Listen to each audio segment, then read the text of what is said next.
பூரி சப்பாத்திக்கு சரியான சைடிஷ் இந்த வெள்ளை குருமா. ஈஸியாக எப்படி செய்யலான்னு பார்க்கலாமா?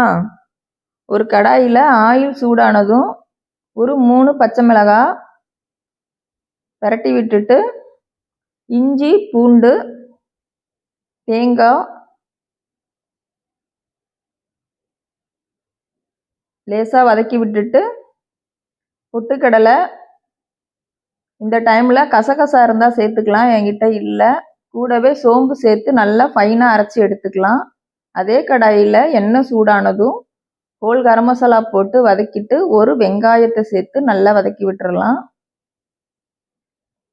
கேரட்டு, பீன்ஸு, உருளைக்கிழங்கு, பட்டாணி இது எல்லாத்தையுமே கலந்து நல்லா பிரட்டி விட்டுறலாம். ஒரு 2 நிமிஷம் போல் வதக்கி விட்டுட்டு தேவையான அளவு தண்ணி விட்டு கொஞ்சமாக உப்பு போட்டு நல்லா கலந்து கொதி வரட்டும்.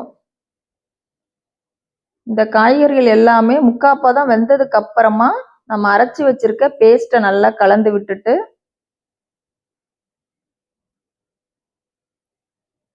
ஒரு நிமிஷம் போல் கொதிச்சு வரட்டும். நல்லா கொதிச்சு காய்கறிகள்லாம் வெந்ததுக்கு அப்புறமா கொத்தமல்லி போட்டு ஸ்டவ் ஆஃப் பண்ணால் சுவையான வெள்ளை குருமா ரெடி.